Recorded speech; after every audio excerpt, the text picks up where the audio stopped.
while since I wake up to tomorrow.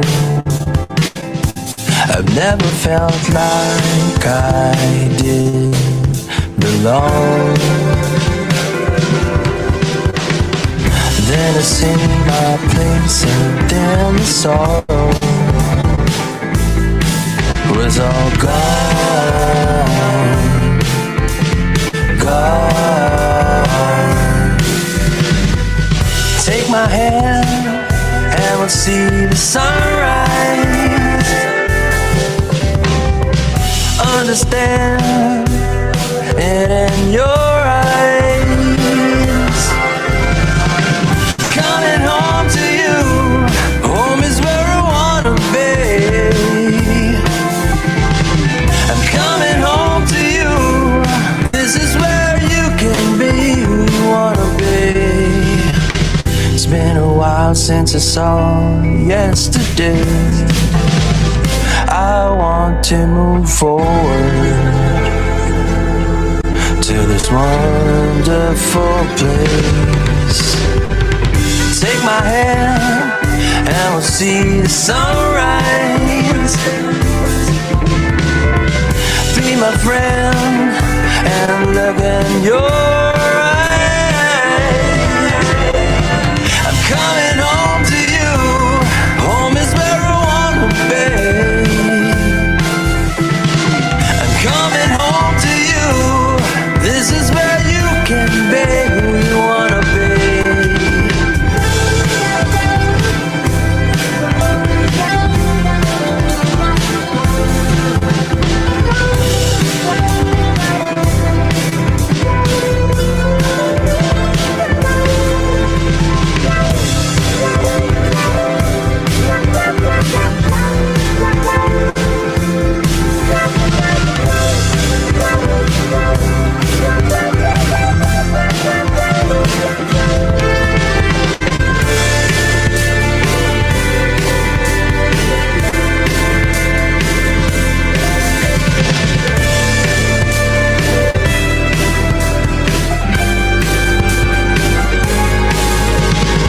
I'm coming home to you, this is where I wanna be. I'm coming home to you, this is where you can be who you wanna be. I'm coming home to you.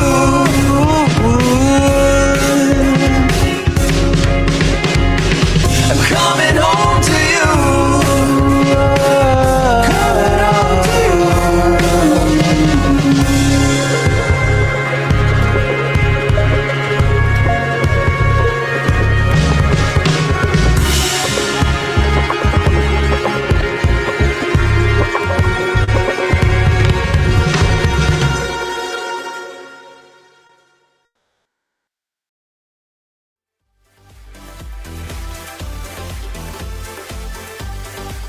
Good afternoon, everyone. We have a few reminders. Kindly turn off your cameras to avoid interruption. If you have any questions, you can message on the chat box directly to the host.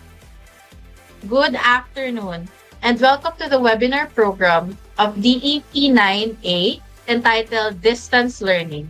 I am Janelle Mandal, and I am your Master of Ceremony for today's event. Today is the most exciting day not only for the student nurses of PWU, but also for our beloved professors and audience to learn more about distance learning. To formally start our program, let us put ourselves in the most holy presence of the Lord, to be followed by the singing of the Philippine National Anthem and the PWU hymn.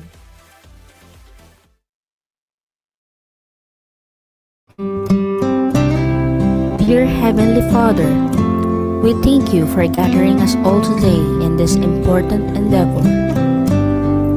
We ask that you bestow your guidance and blessing upon each attendee. May we honor one another by keeping an open mind. May we voice our truth and listen with an open heart. Bless everyone present today, that each may be able to share his or her contributions and gifts.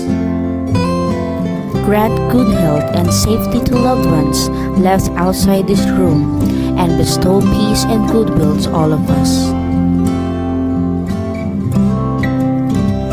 We ask for your wisdom and grace to use our talents for the betterment of others. May the various activities related to this day be a success through your intervention. With gratitude, we offer this prayer in your name. Amen.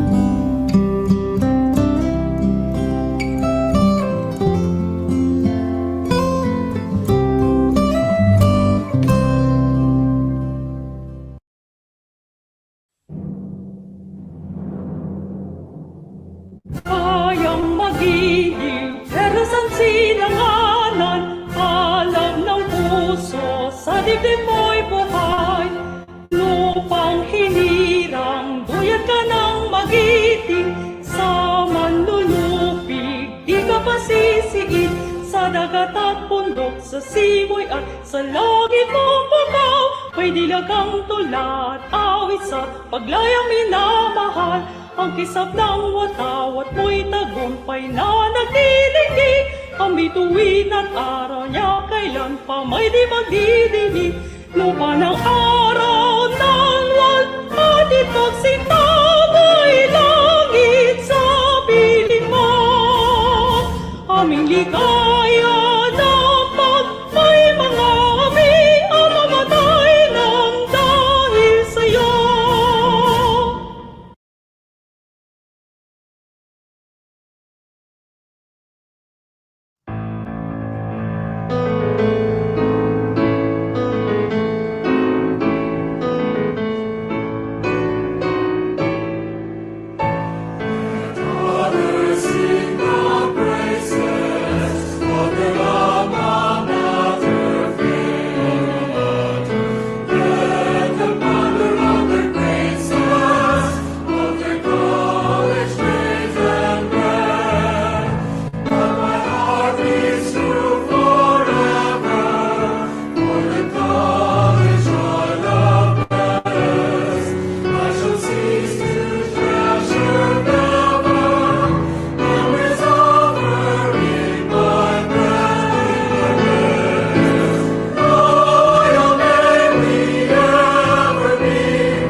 And for our opening remarks, may I call on our class president, Mrs. Madeline C. Palad. Thank you, Ma'am Janelle. Good afternoon, everyone. It is with great pleasure and enthusiasm that I welcome you all today's webinar on distance learning. In recent times, the landscape of education has undergone a remarkable transformation, and distance learning stands at the forefront of this evolution. As we gather here today, we embark on a journey to explore the potentials, challenges, and opportunities presented by this innovative approach to learning. Distance learning has become more than just an alternative. It has become a necessity, especially in the light of the recent global events. It has enabled students, educators, and professionals to adapt and thrive in an ever changing world. Today, we have the opportunity to delve deeper into this dynamic field, learning from the expert and each other's experiences. I encourage you all to participate actively, ask questions, and share your insights throughout our session. Let us seize this opportunity to enrich our understanding of distance learning and harness its potential to shape the future of education. Thank you very much. Thank you so much for the opening remarks, Mrs. Palad. So, in the spirit of fostering an engaging and respectful learning environment, I would like to introduce the house rules for our webinar on distance learning. Number one, respect all participants, including the speaker and the attendees. Number two, encourage active participation and questioning. Number three, keep questions concise and relevant. Number four, kindly mute all microphones and make sure you have a stable internet connection. And lastly, adhere to the community guidelines and refrain from inappropriate behavior or laugh. So for the background of the topic, before we delve into the heart of our discussion, let us uh, reflect briefly on the significance of distance learning in today's educational landscape. In the face of challenges, distance learning has emerged as a vital tool, enabling access to education regardless of physical barriers. In recent times, distance learning has transformed education delivery and accessibility through technological advancements. And in the rise of online platforms, it allows individuals to pursue education and professional development remotely, transcending geographical barriers. While the concept has historical roots and its widespread adoption surged with the internet's emergence. Today, students can engage in virtual classrooms, access resources online, and collaborate globally. Distance learning provides flexibility, catering to the diverse learning styles and accommodating various commitments. It, overcome, it overcomes barriers like geographic isolation and economic constraints, democratizing educational access. However, challenges such as digital divide and technological hurdles persist, emphasizing the needs of robust support systems. Understanding the evolving landscape of distance learning is a crucial for educators, policymakers, and learners alike as they navigate modern educational complexities. Again, may I call on Mrs. Palat to introduce the speaker for today's event.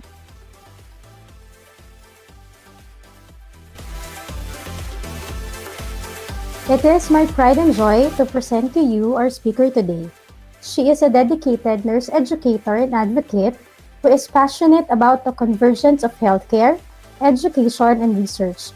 With almost 15 years of experience in nursing practice and education, public relations, and marketing, coupled with a profound commitment to advancing healthcare, her purpose is centered on building dynamic learning system that inspires future and current healthcare professionals. She holds a Doctor in Nursing Management degree from Trinity University of Asia, complemented by a Master of Arts in Nursing degree from the same institution.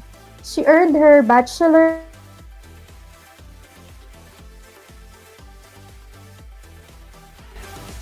College of Nursing, serving as its first alumna dean. She also held the position of marketing head in the same institution and in Asian Hospital and Medical Center. As a published author of the Philippine Journal of Nursing Education, she has contributed significantly to higher education and research. As a conference speaker, she has shared her insights in national and regional conferences. She has also facilitated lectures and workshops as a training consultant in a consultancy firm.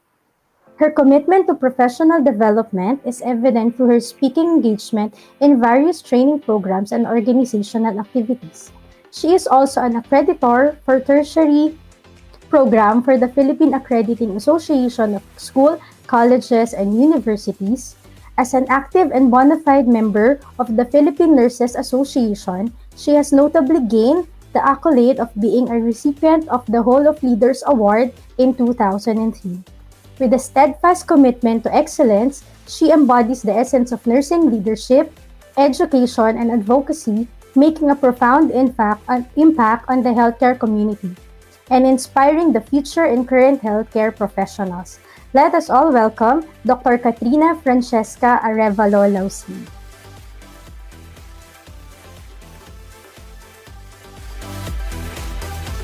Thank you, Ms. Salad, for that very kind introduction. A pleasant afternoon to all.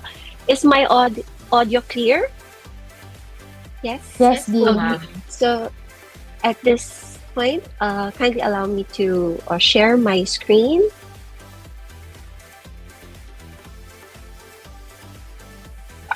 So, I think it's still loading.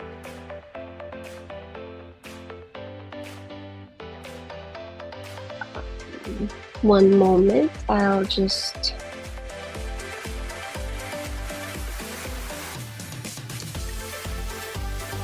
I hope all is well with everyone.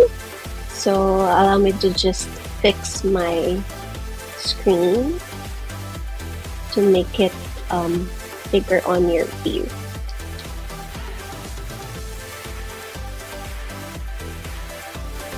One moment.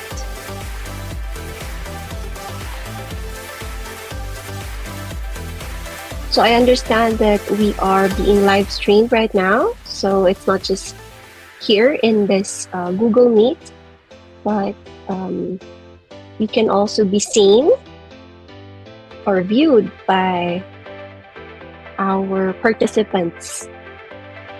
Okay, I hope this is better now. All right. So again, thank you for that kind introduction, and to the dean, the faculty, students of Philippine Women's University Graduate School, maybe nursing professionals, nursing students, ladies and gentlemen, a pleasant afternoon to all. It is indeed an honor to be with you today as I discuss one of the most interesting topics related to the educational landscape in the Philippines and in the world, as mentioned earlier when we were given a briefing by our lovely hosts. So this afternoon, allow me to give you some updates and as well as the evolving trends in distance learning as we go beyond the classroom. So as we move along with our presentation this afternoon, we will be able to discuss the following. Of course, define what distance learning is about. So we can also see or describe the online students by the numbers. What are the types of distance learning? What are some of the trends and innovations? And the advantages and disadvantages as well. There are also types of distance learning students. And ultimately, we will be able to know, are we ready for such full implementation of distance learning? So before we proceed, I actually prepared an icebreaker thinking that all the participants will be in the Google Meet.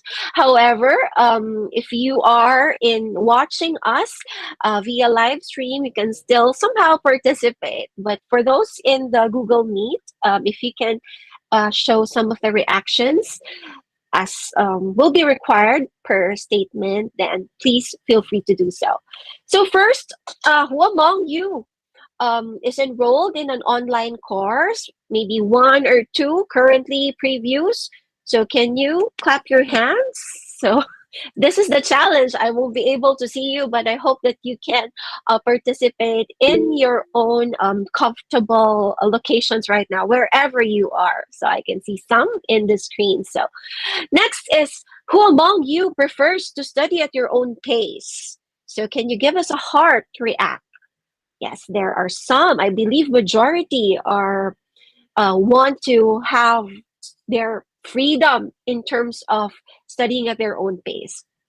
And lastly, who among you has a gaming account? Nako, baka marami, no? So, meron tayong mga nakikita. So, those are just some of the few things that we will encounter as we go along with the presentation. So, you will know what distance learning is about, as to how many in terms of data are the students enrolled in either one or maybe full distance learning courses, who among of the students prefer to study at their own pace, and how has the gaming industry also play a role in terms of distance education.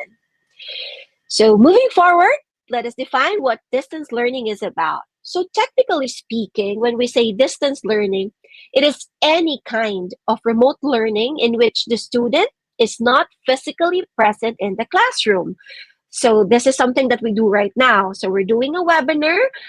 We may not be in one particular classroom, but our goal is the same. We wanted to learn something about distance learning.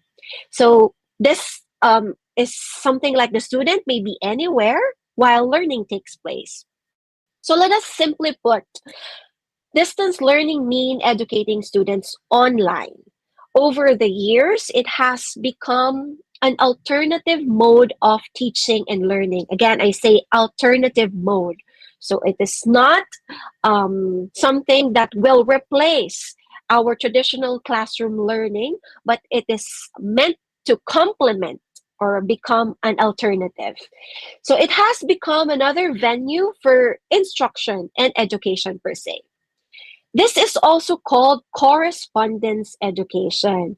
So it means the students and the teacher are geographically separated, or they are apart, meaning there's no interaction between the students, and a little face-to-face interaction maybe between the students and the teachers. And in 2020, according to the Department of Education, distance learning has also become the new normal in education in our country. Online education is not something that is new. It actually became front and center in year 2020 as the world's school systems, teachers, students were forced to move to virtual learning models. So the pandemic may have necessitated a frantic push out of in-classroom or in-person learning. But online learning has been in an upward trajectory for the last 2 decades. So that is especially true for colleges. So as we go along with the presentation, I'll be showing you some data that will show us about who or how many percentage of the learners right now are considered to be online learners. So the following data that I'll show you came from the National Center for Education Statistics, or NCES. So this is in the US. So we will see the percentage of those enrolled in at least one online course or is exclusively in distance education in the years 2004 and 2021.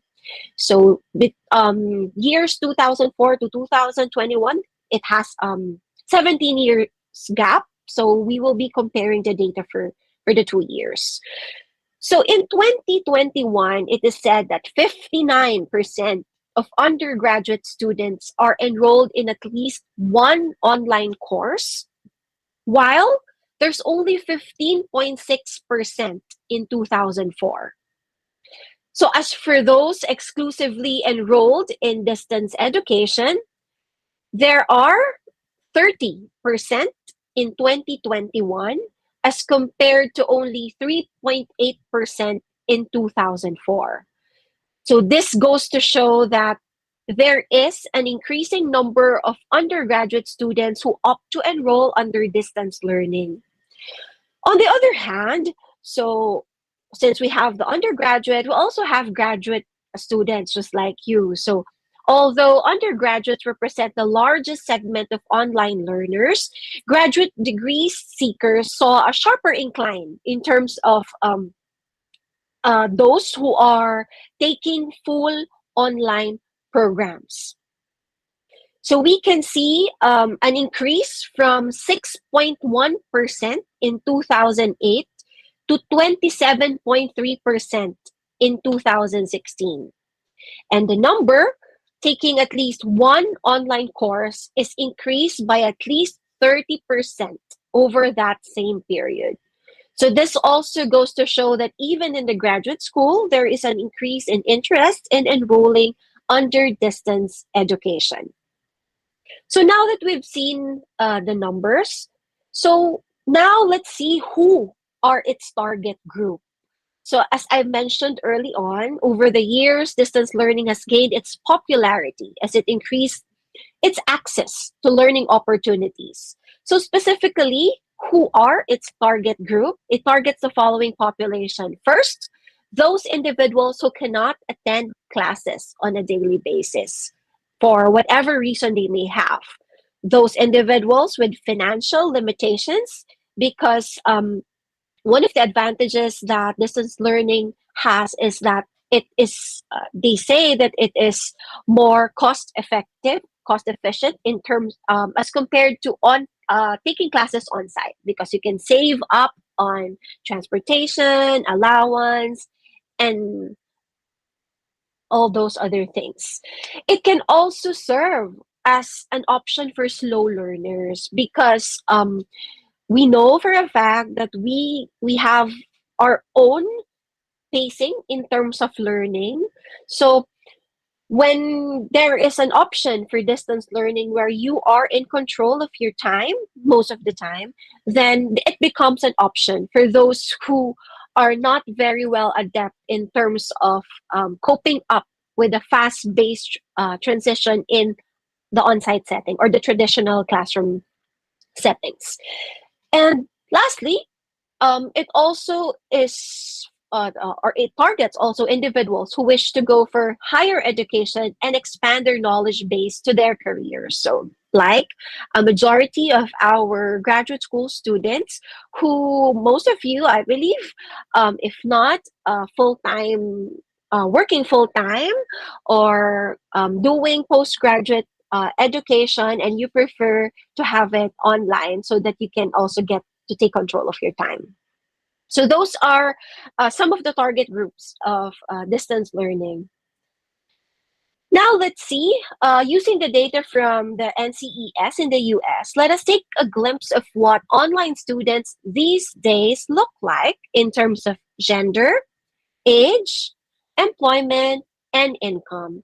Again, the data came from the National Center for Education Statistics, or NCES, in the United States. So first, in terms of gender, let's see the data for the years 2012, 2019, and 2022. Historically, just like their campus counterparts, online students were predominantly female. However, this discrepancy between female and male students is quite evening out as compared to it was years ago. So at the undergraduate level in 2012, you can see that female students represented 74% of online students. And by the year 2019, the gap narrowed. It became only 65% of online students who are female versus 35% male.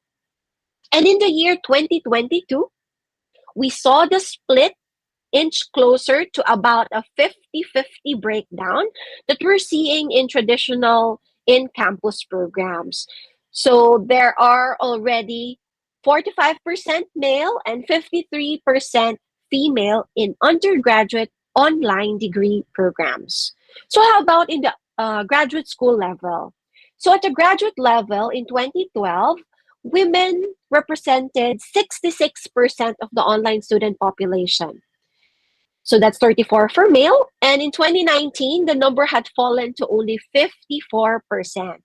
So this trend somehow gives us a 50-50% or 50-50 split, reflecting what we see in traditional campus programs.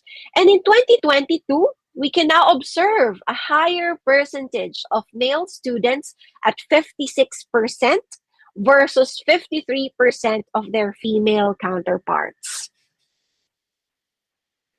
So that's for gender. In terms of age, we'll compare the data between the year 2015 and 2022. It is also good to note that online students are getting younger. So you will see here the data that I'll show you. So in 2015, the average age of an undergraduate online student was 32 years old, 32.3 to be exact, while 30.5 years old in 2022. As for graduate students, an average of 35 years old was observed in 2015, while an average of 33.7 years old in 2022. Pasok ba kayo dito sa 33.7? But I think ours here in the Philippines is a bit younger as compared to the data that we have here, which was called out from the US. So we can has fallen every year, and it may indicate a trend away from online education foothold, because with working professionals toward more conventional students who would have previously chosen a traditional on-campus program as compared to online. So in 2022 as well, students aged 18 to 24 and 30 to 34 represented the largest percentage of the population of online students, each representing a chunk of 20% of the total online student population. In terms of employment, online students are more likely, they say, to have a job, and those who have a job tend to work more hours as compared to those having classes in the traditional classroom setup. They say that 78% of online undergraduate students are employed, whereas 64% of them has a full-time work and 17% with part-time work. How about for graduate school students? Graduate school students tend to work more, as they say. So 74% reported having a full-time work, 13% work part-time, 6% are not employed but currently looking for a job. There is also 3% not employed but not looking for a job. 1% of them are retired, and 3% are considered as full-time students. In terms of income of online students in the US, the percentage of online students who say they work full-time has increased steadily over the last years, both in the undergraduate and graduate level. When it comes to income of online undergraduate students, so this is in the US, this is we talk about annual income. So 19% make under $25,000, so that's about 1.3 million in the Philippines. 22% make between $25,000 to $39,999, to about 2.2 million in the Philippines. And 14% make between 40 to 54,999, or 3 million when we convert it in Philippine peso. For graduate level, income statistics were generally higher, but quite evenly distributed, as 10% of them earn 40 to 54,999 annually, so that's about 3 million pesos. 9% about 55 to 69,999, and 11% earn about 4.6 million in pesos. Sana all, no? And about 11% earn less than $25,000, or 1.3 million pesos. So those are just some data that will show us about, or can describe, our online students, particularly in the US. So survey also says in the US that according to a survey conducted by International Foundation of Employee Benefits Plans, so this is conducted by an HR firm, employees rank, so the employees themselves rank continuing education as more important than childcare flex time, and family leave. Again, this is again in the US. Most of the students enrolled in distance education courses are above the age of 25. They are already working and have college experience, and nearly half of them are women. So this survey goes through with what the data that I have shown you earlier.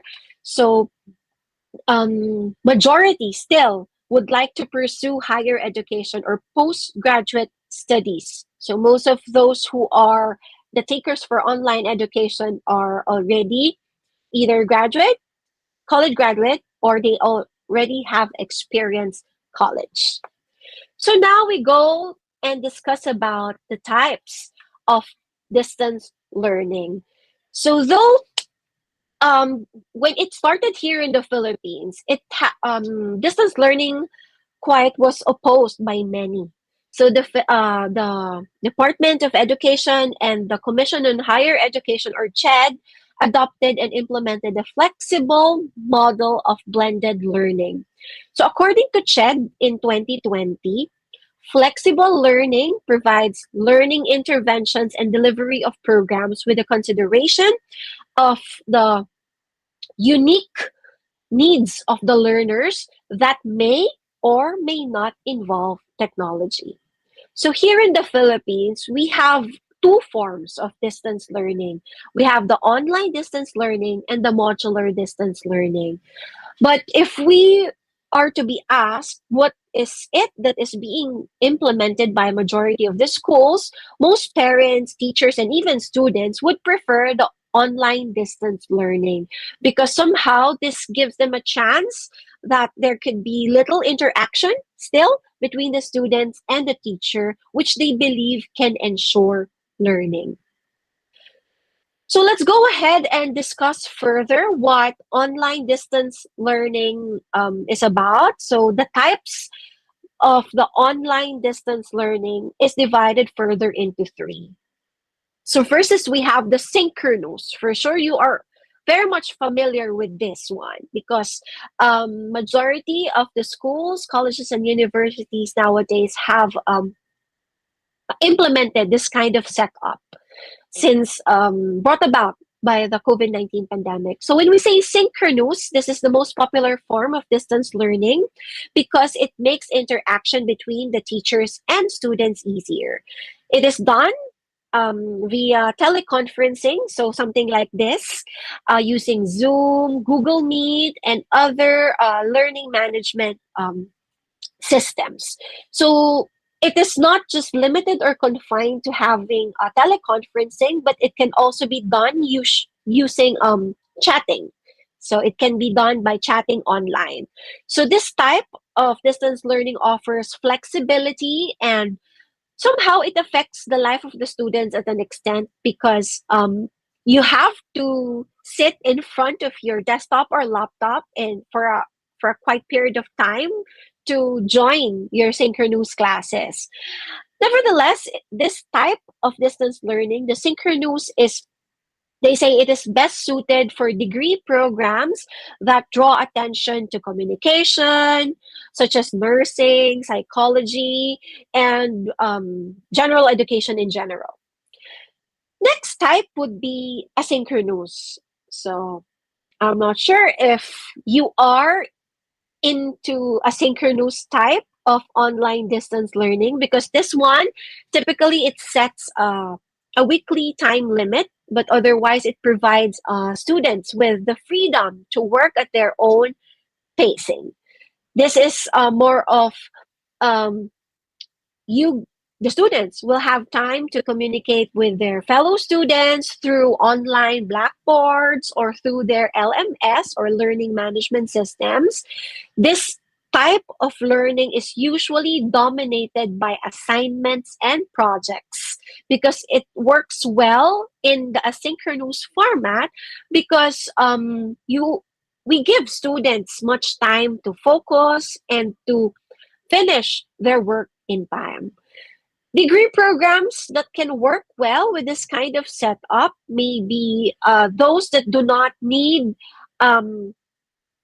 what you call more of like an interaction or communication. So it can be done in marketing, maybe media design or advertising.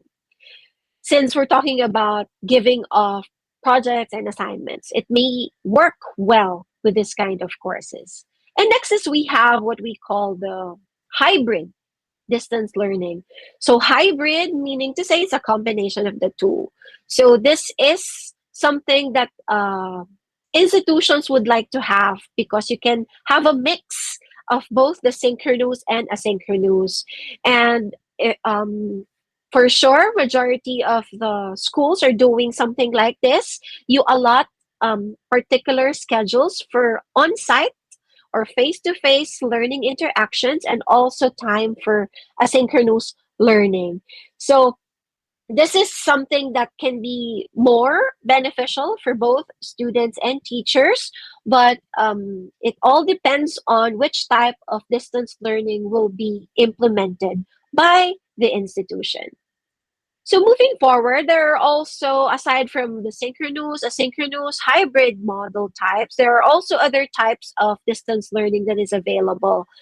Next is we have what they call the computer-based distance learning. So this one is something interesting because students are required to assemble in one computer laboratory or in a classroom at a fixed time. So they have to be in that particular laboratory for them to be able to catch up with their lessons or for their class for that particular day. There's also what they call the fixed time online courses. So this one is something like the synchronous, because students will be required to log into their online accounts at a specified time. So this one is absolutely done online. There can be live chats, there can be video teleconferencing, but the thing is, it is fixed time. So there's a particular time that you have to log in to your online accounts. Then in contrast to this is the open schedule online courses. So this one, it gives you maximum freedom because you will be provided. So this is somehow similar to the modular type, because you will be provided with modules, maybe mailing lists or emails or internet-based textbooks and other assignments that you need to finish. So at the beginning of the course, you will be provided with a schedule. So you will be able to see there what are the things that you need to complete in a given period or specified period of time. So you have your own freedom in terms of how you'd like to pace, for as long as you stick to the schedule. And at a given period, you are already finished with whatever requirement that is required from you. So those are the types of distance learning that we currently have. Now we're about to delve into what are the trends and innovations in distance learning. So before that, let us know first why students choose to study online. So there are two of the most, or shall we say, two important deciding factors in terms of choosing between online and traditional classroom instruction. So what are these two? We've been saying it since the start. It is always flexibility and convenience. So in a survey done in 2019 by the Learning House in the US, they surveyed about 1,500 online students, and it showed that 63% of the respondents said that they enrolled in an online program because they think it was the best fit for their work and responsibilities. 34% said it was their preferred method of learning, and only 3% said that it was because they could only find their program online, meaning to say the program that they chose is not available in in-person classroom setup, but it's only available through online. So it's only 3% of them. However, we can see that in lieu of the ongoing pandemic still, so experts suggest that shifting the education landscape or the learning into 100% online should only be considered as a complementary method, meaning to say it's just an alternative, it is just an adjunct, and it doesn't mean to be um, a replacement or a long-term approach to education. So there is still beauty in the in-person type of learning, but of course we do not want to set aside the advantages that distance learning also offers. But then again, as I said, it is just meant to be an alternative or a complementary academic method and not entirely to replace what we usually have. So they also have what they call modern learners. For sure, you are already one of them. So they say that modern learners are usually overwhelmed and distracted. But most of the modern learners are also motivated to learn. These modern learners usually adopt a self-serve learning approach wherein they feel empowered to take learning at their own hands. So this is what I mean when I talk about you have this flexibility in terms of having your own schedule and the type of pacing that you'd like to go when it comes to having your classes. So about it, it was found out that about 60% of the learners prefer personalized, timely content, and about 56% of learners prefer learning on demand.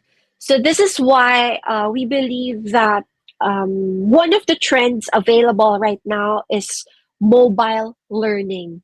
So this is something that because of its portability and accessibility, it truly matches the needs and lifestyle of modern learners. And because of that, it will continue to be one of the most popular delivery methods for e-learning or distance learning. So much has been discussed about mobile versus desktop usage, but when we talk about mobile learning, one of the most important aspects of it is what we call micro learning education. So it means micro learning, when we say micro learning, it delivers content in small bursts, meaning to say it comprises of small or short courses or relatively narrow learning units or subjects. So when we talk about micro learning, we mean having content examples like images, quizzes, text, audio, video, and games.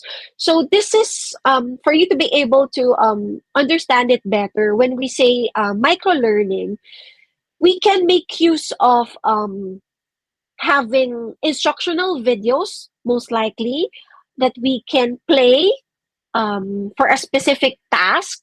So when you're requiring your students to perform a specific task, for instance, in nursing, we wanted our students to learn about bed making. So we can with an instructional video. It should be short, straight to the point, and this one they can use or they can watch so that they'll be able to refresh their minds on how this procedure has to be performed. It can also better engage learners because it provides them with the right content when they need it, because it is accessible if you just upload it in your LMS.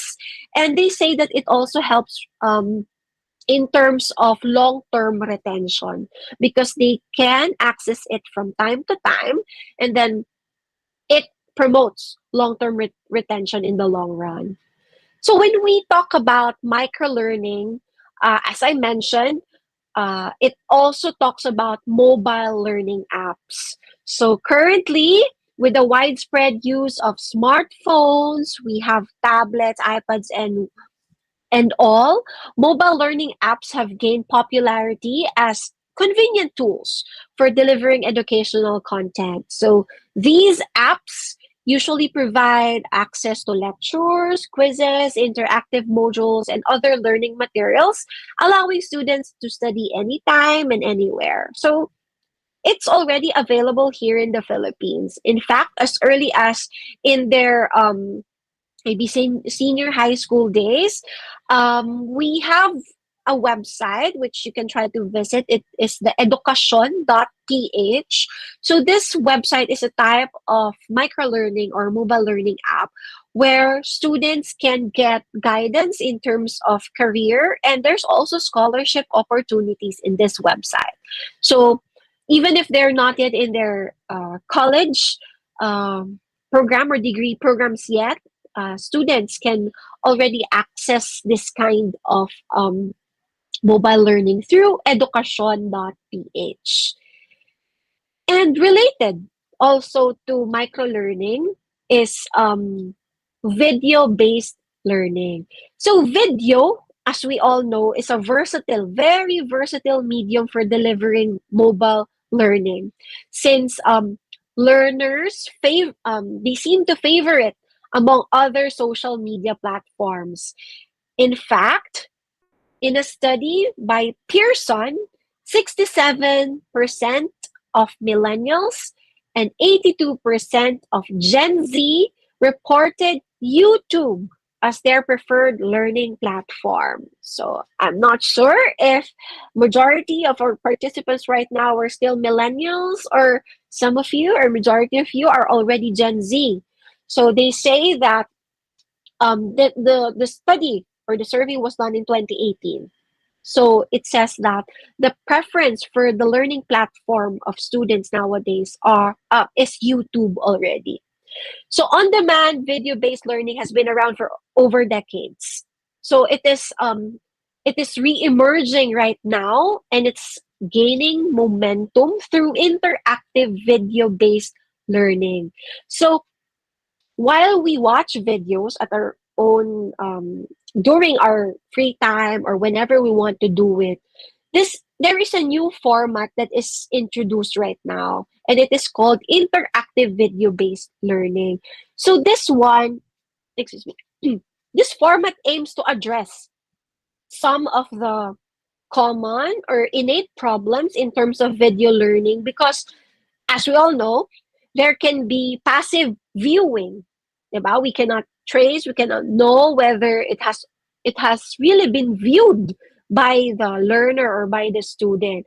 So when we have interactive video-based learning, we have the ability to track the learner's progress, because we can have this kind of interactive video-based learnings come in the form of maybe embedded questions within the video.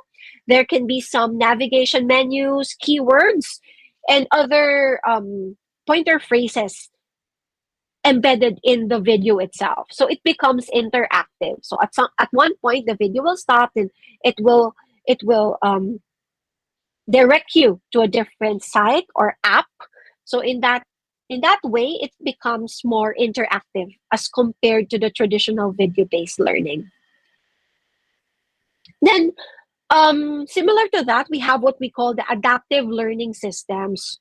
So this one, ito very much also nowadays, is the use of our AI or artificial intelligence algorithms to personalize learning experience based on the needs of the individual, the preferences, and learning styles.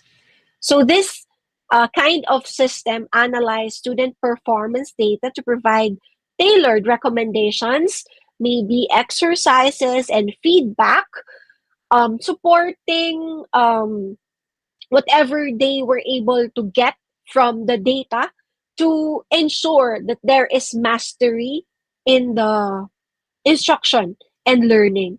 So we have what we call adaptive learning systems already here in the Philippines. There's one, we call it Alex. So you can check it, Alex and Dreambox Learning.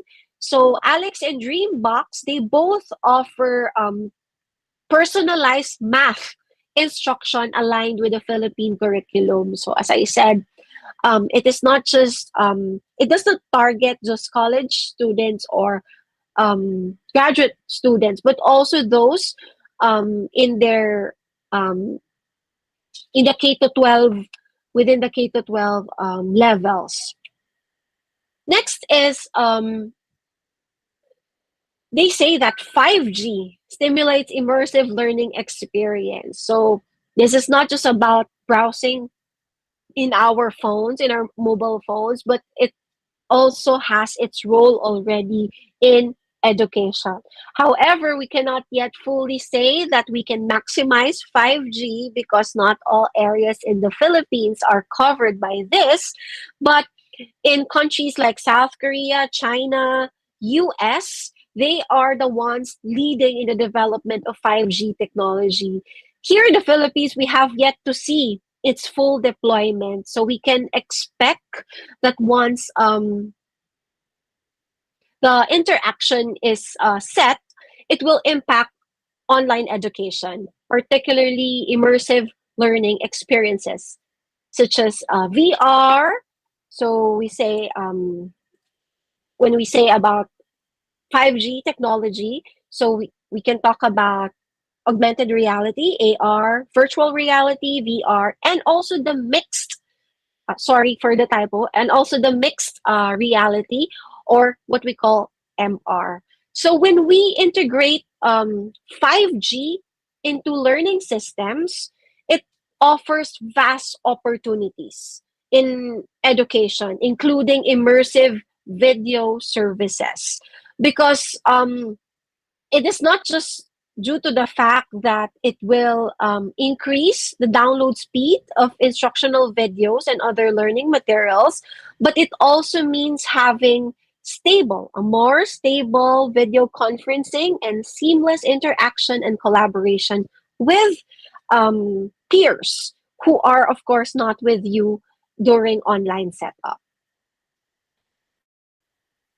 This slide that I'm showing you right now is a type of an innovation in terms of virtual laboratories and simulation, since it is said that it offers immersive learning experiences, allowing students to conduct experiments, explore concepts in a virtual environment. So it helps overcome limitations associated with physical laboratories and provide opportunities for hands-on learning. What else? Critical thinking and problem solving skills as well.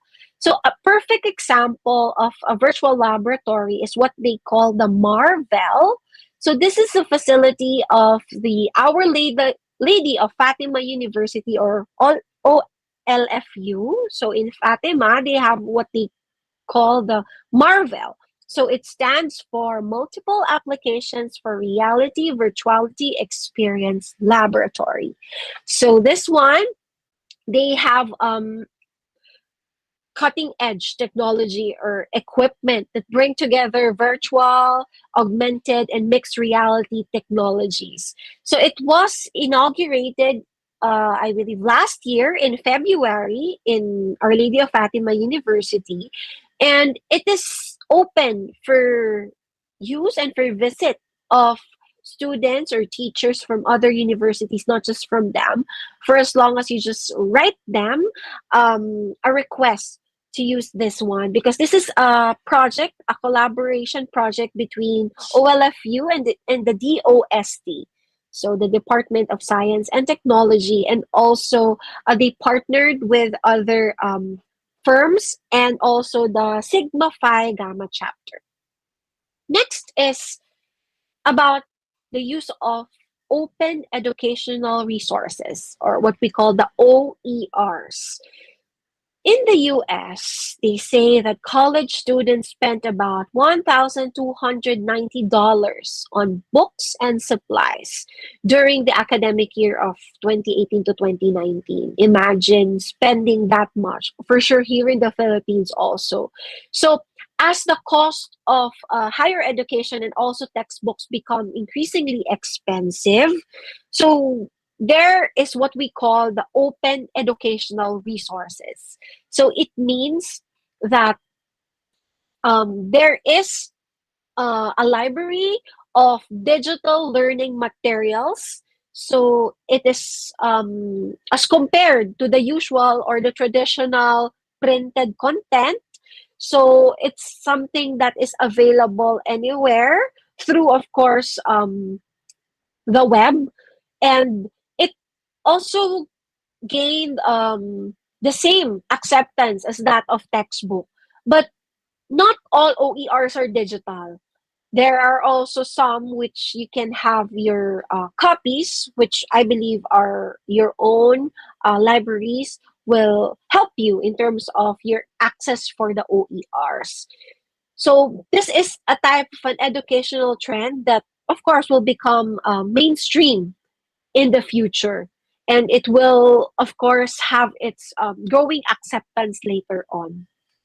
In the Philippines, we also have what we call the Philippine OER portal. So this one is the the aim of this one is to make educational resources freely available anyone. So it can be available for teachers, for students at no cost. So yun yung pinaka-importante. So it is free for everyone. You can check the Philippine OER portal. So this will provide you with textbooks, lesson plans, multimedia resources that could support teaching and learning in various subjects and grade levels. Earlier, before we start, I asked you who among you guys are into gaming. So far, we've seen how advancements in technology have been a major contributor to the shift in online education. So, but again, like what I said, this is not meant to replace, but it's somehow meant to complement or augment what we currently have right now. So in classroom sessions will not become fully obsolete yet. So what are teachers doing lately? We find ways on how to effectively leverage technology to complement, again, complement and not to substitute the traditional classroom learning setup that we have. So here in the Philippines, it is said that we have about 43 million gamers in the Philippines. So what we currently do right now is we use strategies, we use games in terms of online education so that students become more engaged. And it is also said that there are positive effects of serious games in education. One is it improves cognitive abilities. It also elicits positive mood towards general learning, and it can also mean that there is longer engagement between the students and the teachers.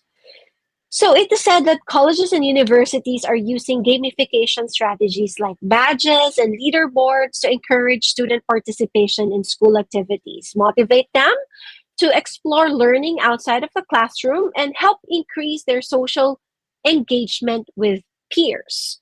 So what can be some of the strategies in terms of using games in education? So, in the next slide, I'll be showing you some examples on how games can be used in the classroom.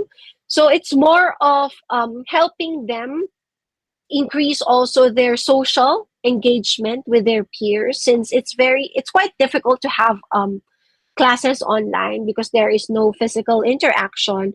So to also train them and also harness their soft skills, this can also be used. So the gaming technology can also be used in distance learning. So since not every teacher or school will have this technical skills and maybe time and resources to produce serious games, so they might explore two options like incorporating gamification strategies in the classroom for learning. For example, there is what we call quizzes. I'm not sure if you're familiar with this one. So quizzes, online quizzes, or quizzes done through the website or this application, quizzes allow students to collaborate with peers in a game, in sort of like a game, and it's also similar to the Kahoot. So quizzes and Kahoot are usually being used by teachers um, in embedding games in their lecture or discussion. Would you know that also games or apps like Minecraft? I'm not sure if many of you are playing this, but they have what they call the Minecraft Education Edition. So this one naman, it helps students collaborate with their peers because they enter into a game wherein it is related to the topic that they're discussing in class. So this is something that is interesting, and of course, it adds a little bit of fun in learning because, as they say, it's always easier to learn when you're having fun. So, as mentioned in the earlier slide, gamification techniques are being increasingly used to enhance engagement and motivation in distance learning. So, educational games and interactive simulations make learning more enjoyable and interactive, encouraging active participation and knowledge retention. So, now that we have talked about what were some of the trends, the innovations right now let's talk about the advantages. So, what are the advantages of distance learning? So it offers several advantages, particularly in addressing various challenges faced by the education system in the Philippines, most likely brought about by the pandemic. So since the start of the pandemic, we converted to online classes. And we've seen how distance learning or online classes were able to help us keep up with the demand in terms of education here in the country. So here are some of the key advantages to which we will be discussing in the next few slides. First is increased access to education. So it gives distance learning gives more hope to those who are affected with geographical barriers because not all students have easy access when it comes to transportation and all. So those who live in remote or underserved areas will have equal access to education. So this is quite beneficial here in our country like the Philippines because we have scattered populations in numerous islands. So it's not widely available for all. So if there is distance learning, whether it's online, it can be modular, asynchronous, synchronous, it increases access to education. Next is because of its flexibility and convenience. I have been talking about flexibility and convenience since I started my discussion. And yes, it provides flexibility in terms of scheduling, allowing students to learn at their own pace and maybe accommodate other responsibilities such as work or family commitments. So this kind of flexibility is valuable for non-traditional students. For when we say non-traditional students, those working professionals and also persons with disabilities, because it gives them the options. So it gives flexibility and convenience. Next is cost effectiveness. So we can say that distance learning can be more cost effective compared to the traditional classroom based education. Why? Because it's very simple. It reduces expenses in what? In transportation or in commuting, maybe accommodation, because some might need to be in transient or boarding houses for them to go to in-person classes. And it can also be cost effective for institutions because it doesn't require physical infrastructure. So what else? We've talked about the OERs earlier. So there can also be digital resources that are more affordable as compared to the traditional textbooks. So those are the first three of the advantages of distance learning. Next one would be the customized learning experience. So when I showed you some of the data earlier, we saw how some prefer it to be personalized or uh, customized. So this one, for distance learning, students have the opportunity to personalize their learning experience as to their individual learning styles and preferences. Because if it's through distance learning, for instance, it's whether synchronous or asynchronous, they can at any time visit or revisit the materials provided. They can pause, they can rewind lectures, they can rewatch it multiple times. They can also engage in several interactive videos or multimedia content, which can help them in terms of enhancing their comprehension and retention. Next is it can also one of the advantages is also enhance technological skills. So this one became challenging for some, especially for teachers, when there's already not necessarily a shift, but yes, we started to having full online learning during the start of the pandemic, and it became gradually we went back to face and a mix still of online learning. So this gives us the opportunity to become proficient in terms of using various digital tools and technologies. It enhances our technological skills, which is, of course, you will agree with me when I say that it is already important in today's digital world. And if you are some tech savvy, they say that you also increase your employability rate. Okay, so when you get to be employed, for those who are not yet working, then it increases their chance of being hired if they are tech savvy. Next is it also offers diverse learning resources. So distance learning, the platform itself provides access to wide range of learning resources beyond what is available in traditional classroom setting. So I've already mentioned about the OERs, multimedia contents, the videos, online libraries, virtual simulations, interactive learning modules, which all boils down to the goal of enriching the learning experience of all students. So it's something that is giving you options as to the diverse resources that is available right in front of you. Another advantage would be distance learning provides an inclusive learning environment because it accommodates students with diverse needs and background.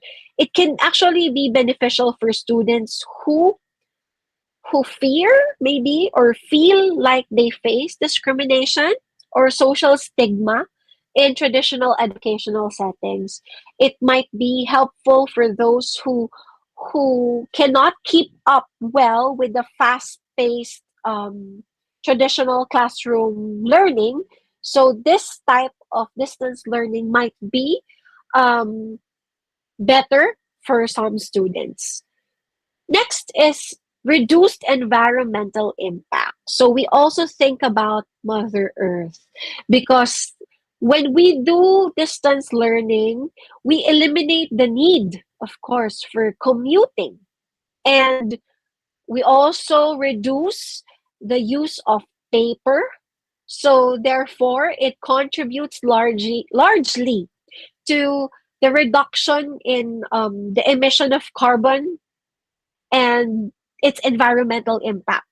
So it's not just more of the flexibility and convenience, but it also has some environmental impact. So distance learning surely aligns with our global efforts towards sustainability and environmental conservation. And lastly, distance learning provides global collaboration and networking opportunities. Why? Because like what we're doing right now, it can be we can have participants with us who are not in the Philippines. Maybe they can be from anywhere in the world and still be able to join us today. So that is one of the things that is advantageous in terms of distance learning, because it promotes collaboration and also networking opportunities, because it gives you a more diverse perspective and experience, which broadens the horizons of students and also teachers alike. And it can also foster cross cultural understanding, because you can enroll in a program, in an online program, maybe in Harvard University, Cambridge, or wheresoever, and yet you're still here in the Philippines. So that's something that is very much interesting once you enroll in distance learning. So if there are pros, of course, there are also some cons to consider. So let us also discuss each of them in the next few slides.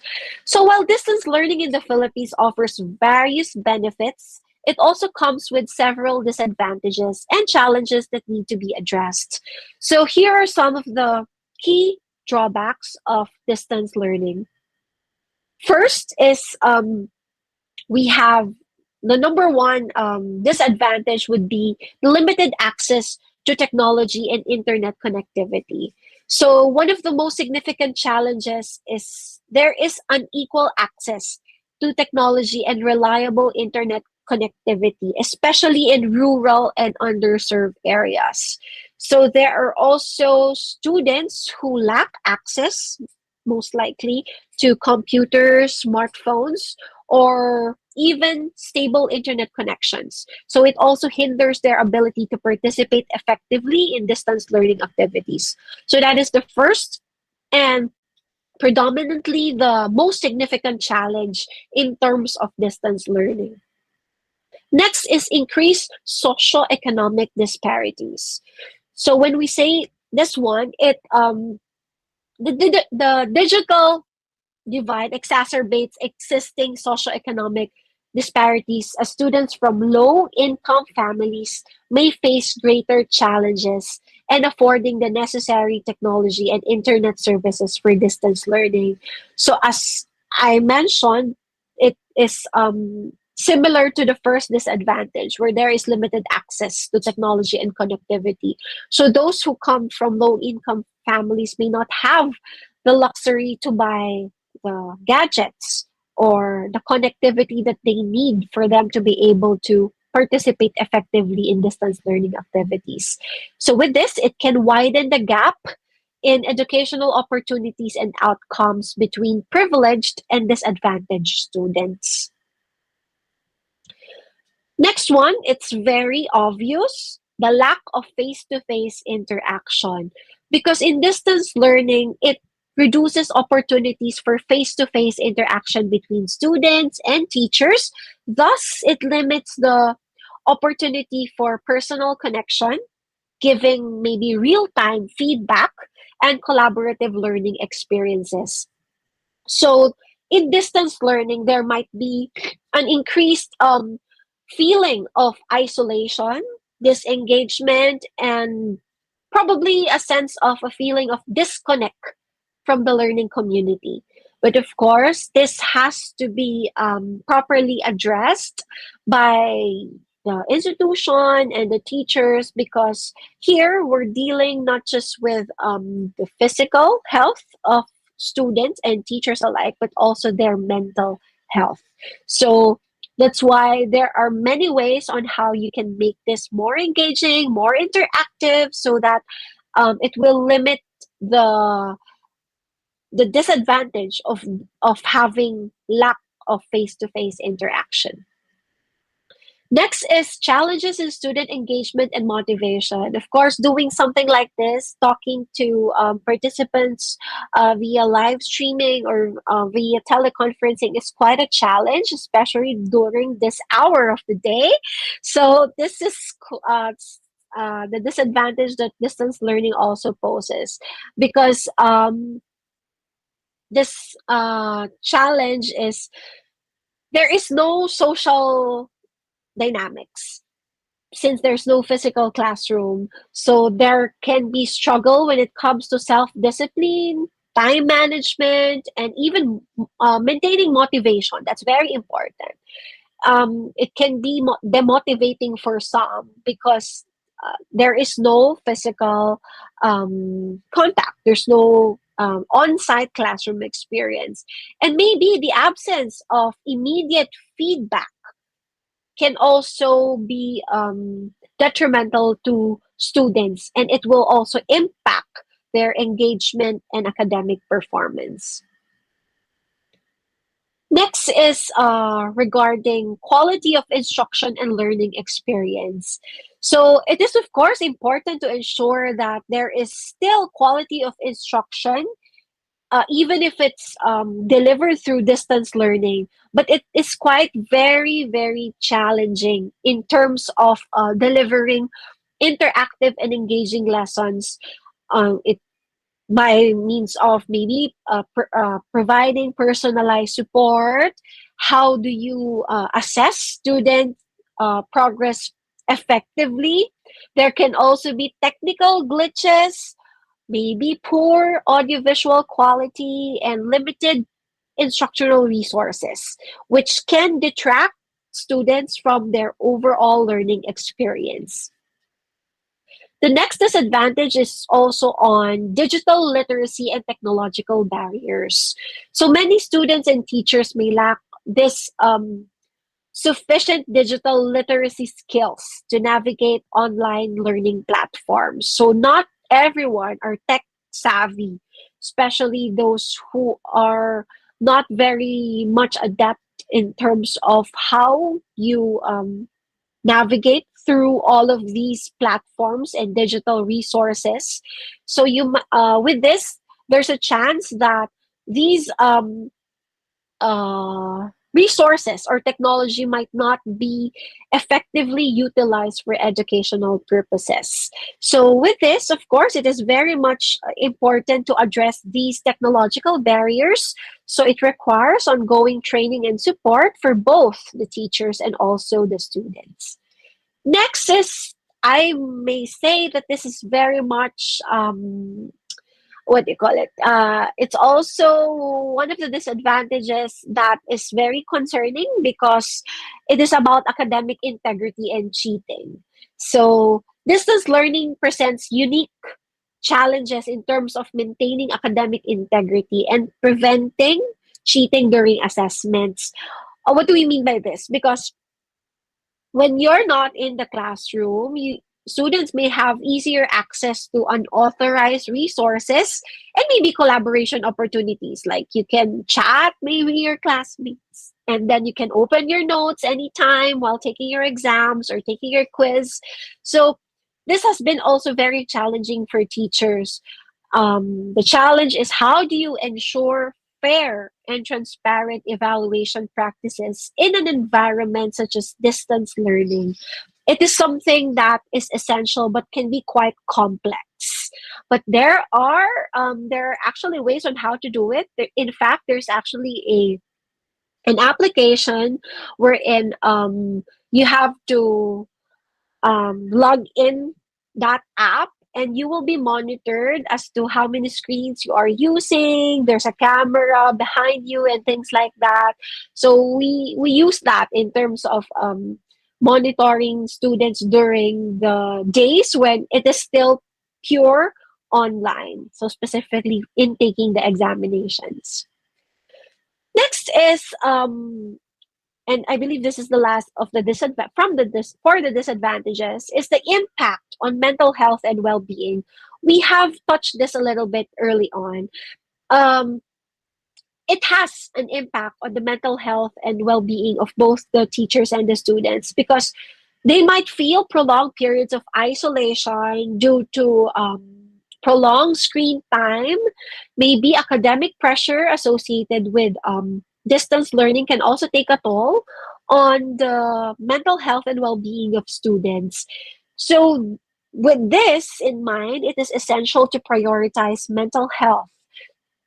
So provide support services, strategies for self-care and stress management within the context of distance learning, so that we will have peace of mind that our students are, and teachers as well, are mentally healthy despite having offline or distance learning compared to the traditional classroom setup. Because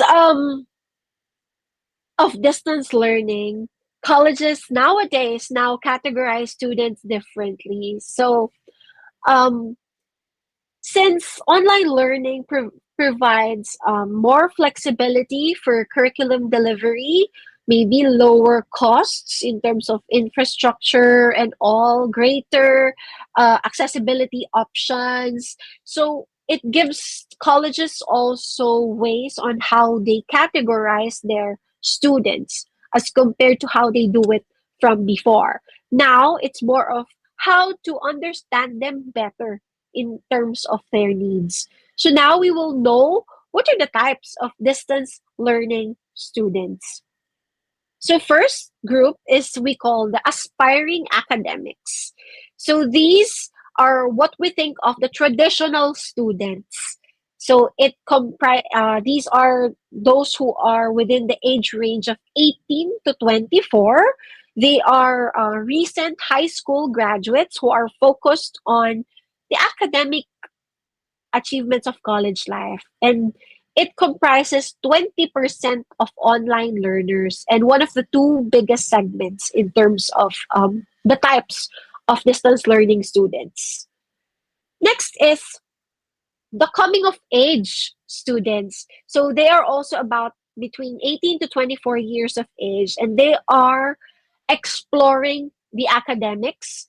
So as compared to the aspiring academics who are more focused on the achievements, academic achievements of college life, these coming of age students are more of, they're also using college as a means of transitioning to adulthood, where they use the college's social world and extracurricular activities to transition to adulthood. And coming of age students represent about 11% of online learners. Next is what we call the career starters. So the career starters are practically what we call the practical thinkers, who look at college as a stepping stone to a particular career. So they wanted to pursue a particular career. That's why they go to college. So they make up to 18% of the online student population. Next is what we call the industry switchers. Industry switchers by the name itself. So those who may already have some college experience or even a degree already, they can already have graduated from a degree, and they might have already started a career path, but they want to pursue a completely different field. So they come about 18% of online students. Next are academic wanderers. So these are, should we say, older students who see a degree as a credential for opening doors, but are not sure on what to pursue or how to reach their goals. So at 8%, they're the smallest segment of online learners. And last would be the career accelerators. So these are those who are typically older and they have already established a career but looking to advance in those careers. So maybe those who are taking up their postgraduate courses are part of this segment. So online students ages 40 and older make up 27% of the online learner population. So my question to you now is, which group do you or will you belong?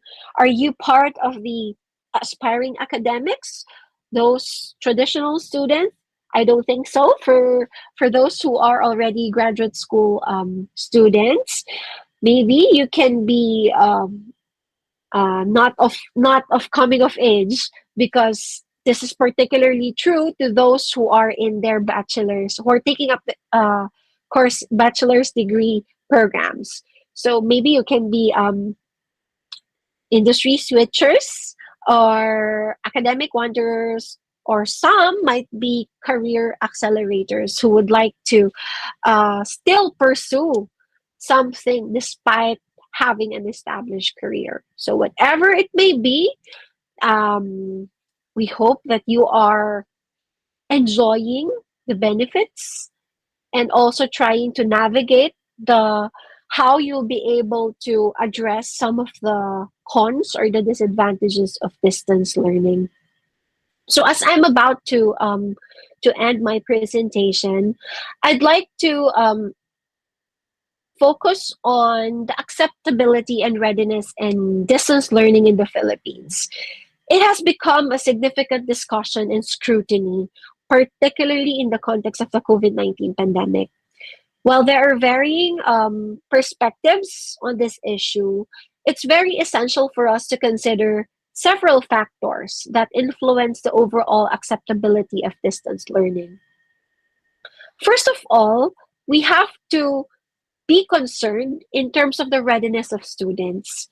So it consists of 6 components: the competency of technology usage, self-directed learning, access to technology, confidence in prerequisite skills, motivation, and time management.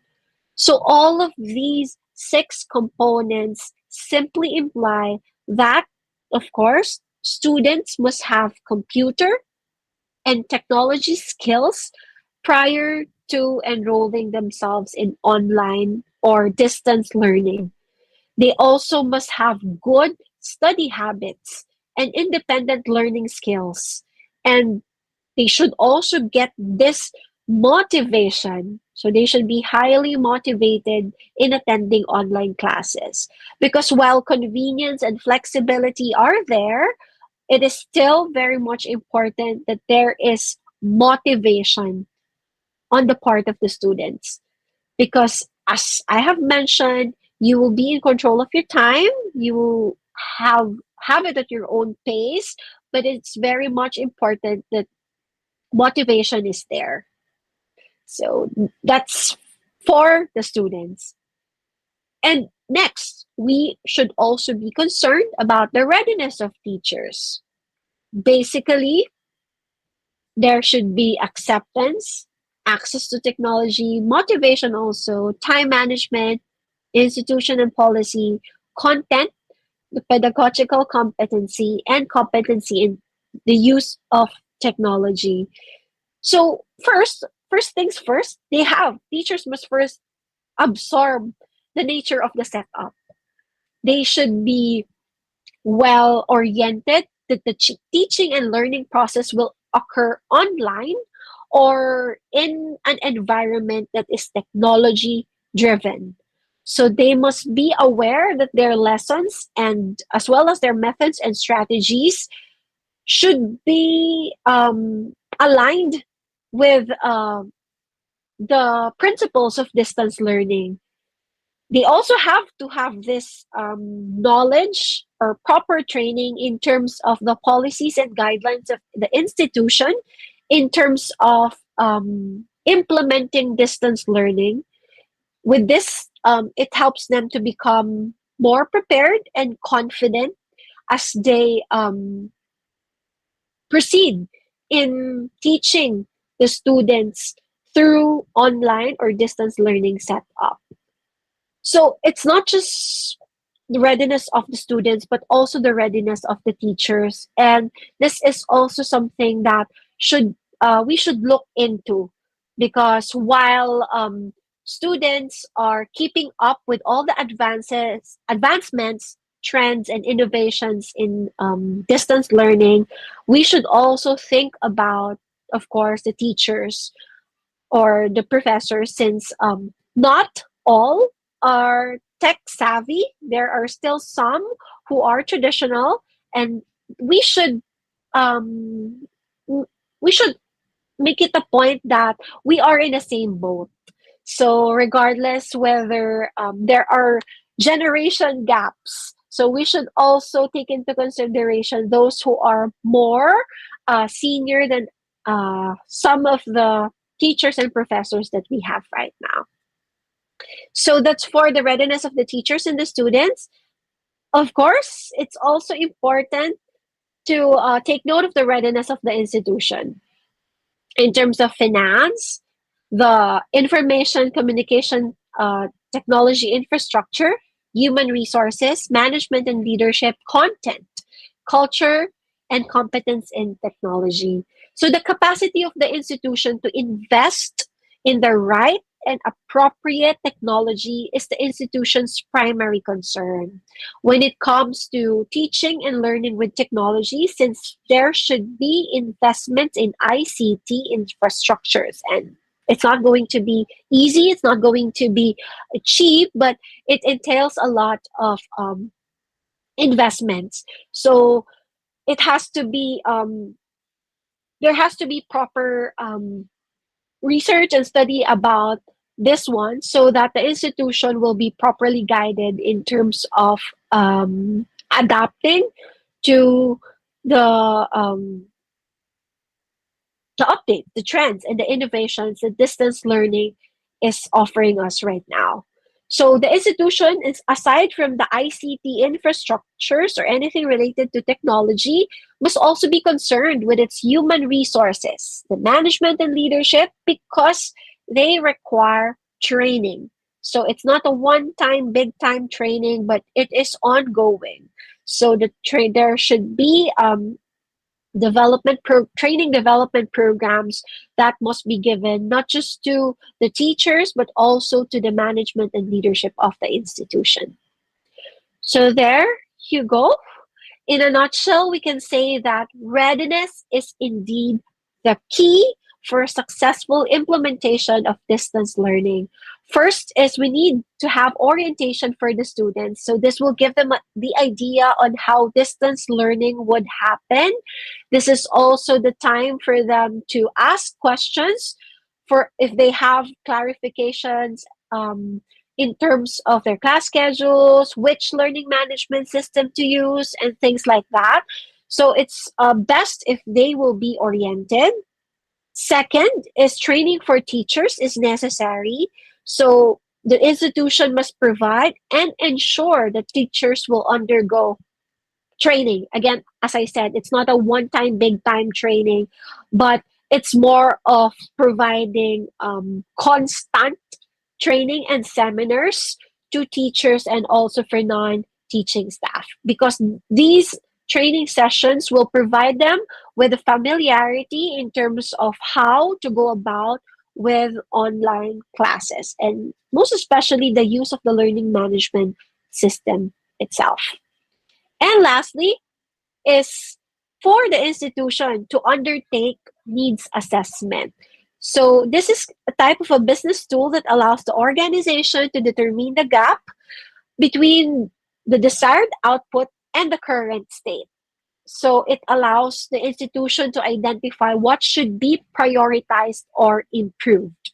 So this one is suggested to be done for the institution to know whether there are certain aspects in the school system that need to be given attention as they offer online classes. So this is also very helpful when the institution is already providing orientation and training for students and teachers. So as I end my presentation for this afternoon, allow me to conclude our discussion on trends and updates in distance learning in the Philippines with some key messages. So it is very much evident that the landscape of education is continuously evolving, propelled, of course, by technological advancements. It has already changed societal needs and global events, like, of course, the COVID-19 pandemic. While distance learning presents both, as we have enumerated earlier, opportunities and challenges, it has emerged as a vital component of the Philippine education system.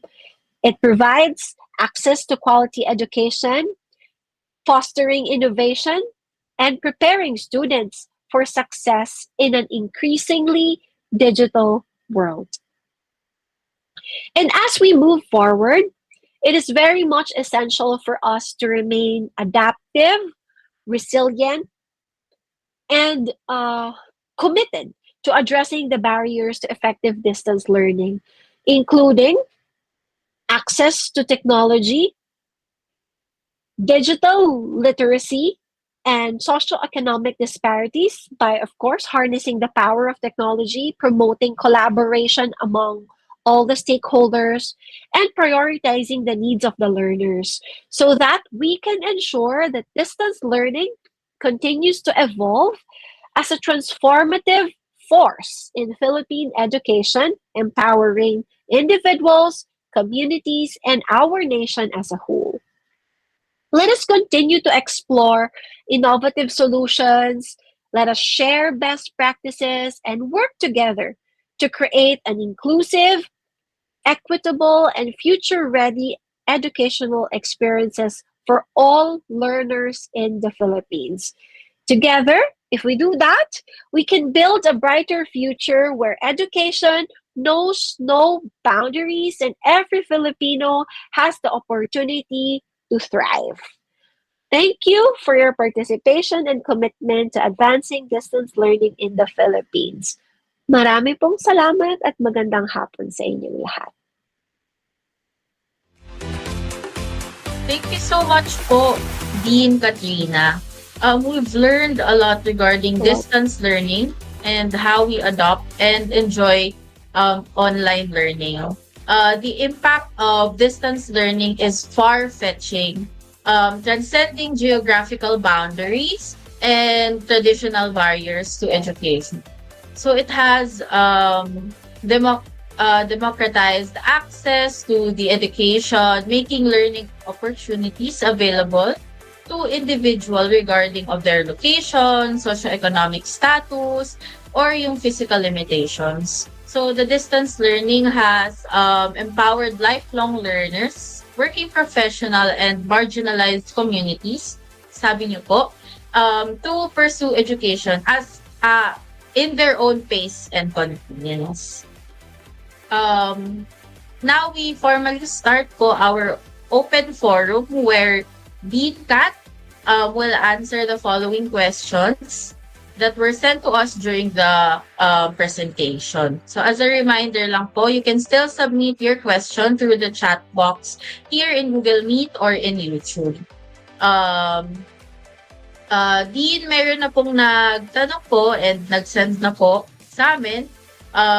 Meron po dito, question 1 po, what are the future trends and developments in distance learning and how can the educators prepare for them?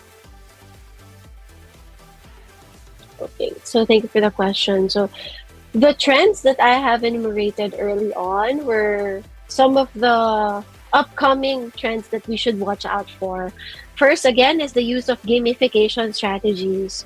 So there will be more in terms of using games in lecture discussion. So yung use of the Kahoot, the quizzes, and things like that will still be used, and there can be much more like what I shared earlier. Even Minecraft has its education version.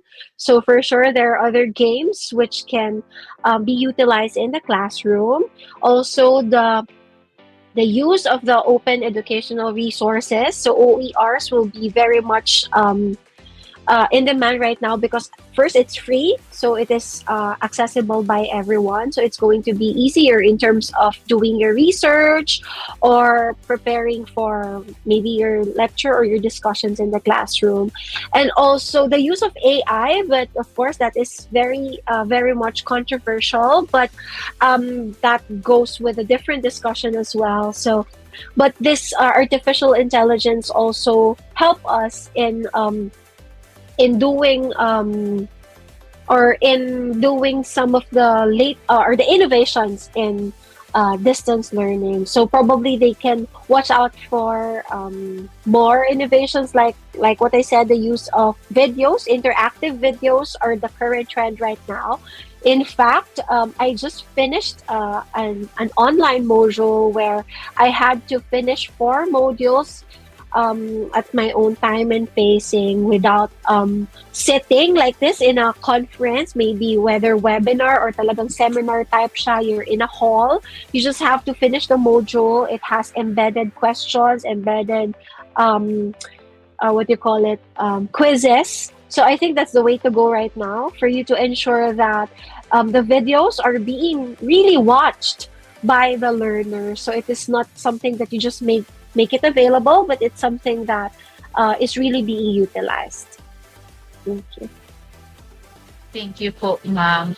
Another question po dito is, how can the educators address issues of digital literacy and ensure that students have the necessary skills to succeed in the online courses?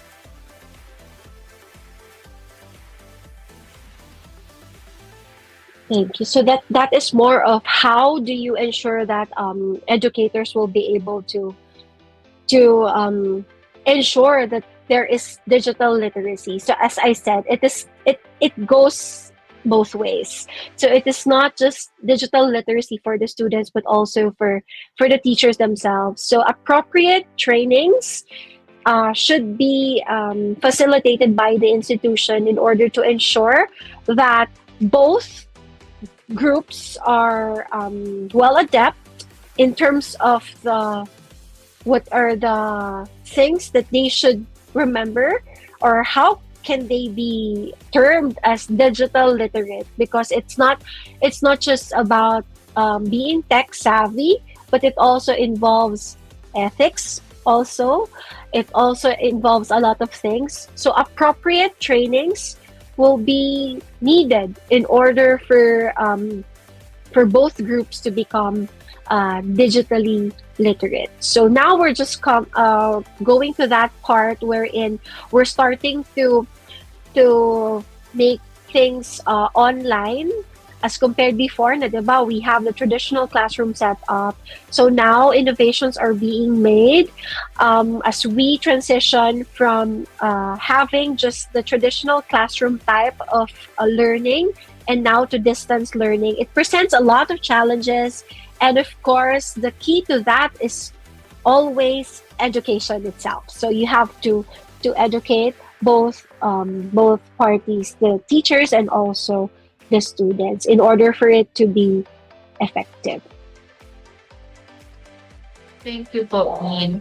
Aside po dito, may nag-ask din po, aside from gaming strategies na binanggit niyo po kanina, what are other or some strategies for promoting peer-to-peer interaction and collaboration among distance learners?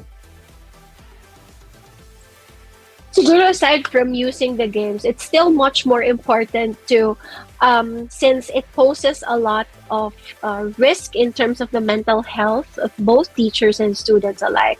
It's still more of ensuring that there is somehow interaction between students and teachers. So there can, even if it's offline, so if it's asynchronous, there can still be some time to do it synchronously, like this. Meeting your students via teleconferencing would help, and should schedule and time will not permit something like that, being constantly updated in terms of whatever it is that your students are doing right now, if you have this group chat, nowadays, yan naman yung uso na, no? You have your group chat with your students.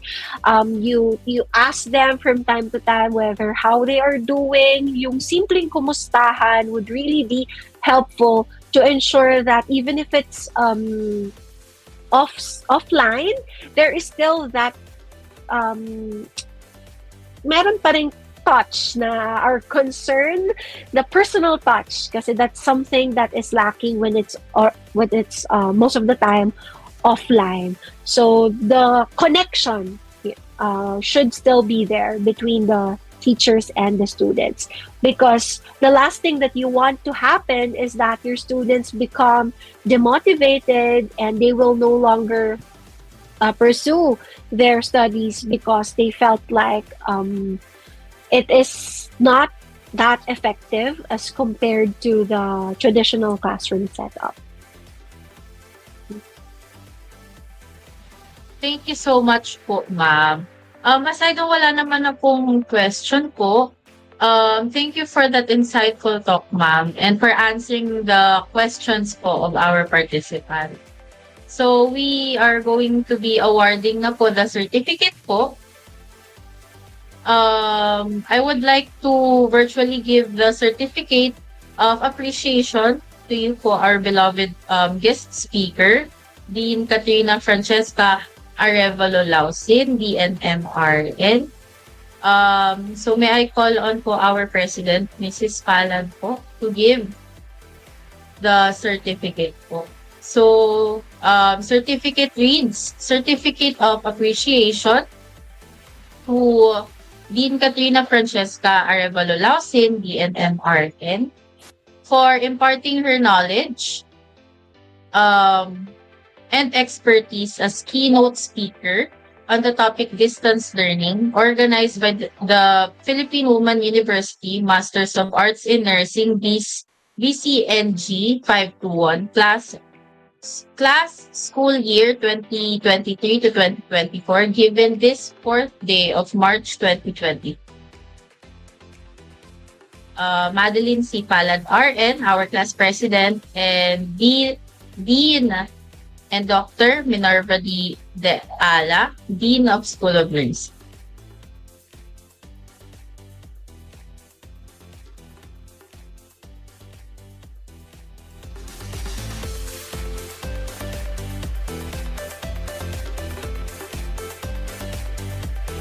So, thank you so much po. I would like to ask Mrs. Palad for our closing remarks po.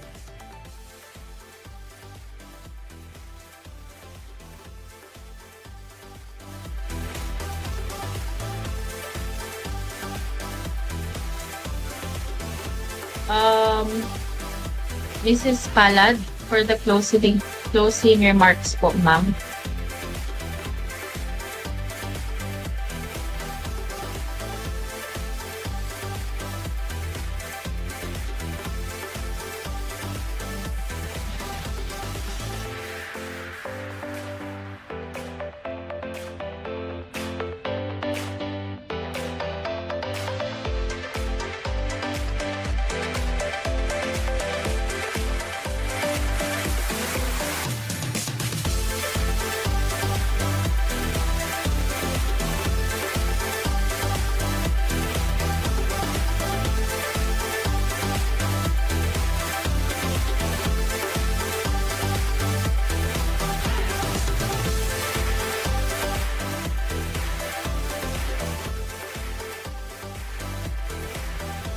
I will be doing the closing remarks. So, as we draw the curtains on our enlightening journey through the realms of distance learning, I am filled with gratitude for the valuable insight shared by our esteemed speaker and the active participation of each attendee. Today, we have delved into transformative potential of distance learning, exploring its capacity to transcend physical boundaries and empower learners from diverse backgrounds. We've witnessed how technology has become a catalyst for innovation in education, opening doors to new opportunities and pathway for growth. But beyond the technological advancement and digital platforms lies a deeper truth, the enduring resilience and adaptability of the human spirit. In face of challenges, we have seen how distance learning has served as a beacon of hope, enabling us to continue our educational journey amidst uncertainty and adversity. So as we conclude our webinar, let us carry forward the lesson learned and the connections made, fueled by the conviction that education knows no bound. Let us remain steadfast in our commitment to harness the power of distance learning to create a more inclusive, accessible, and equitable future for all learners. On behalf of PWU, I extend my heartfelt thanks to Dr. Minerva De Ala, Dean, School of Nursing, Professor Mark Santos, our groupmate, and each and every one of you for our active engagement and participation. Together, let us continue to embrace the opportunity that distance learning presents as we strive to shape a brighter tomorrow. Thank you, and may your educational journey be filled with inspiration, discovery, and endless possibility. God bless, stay safe, and healthy.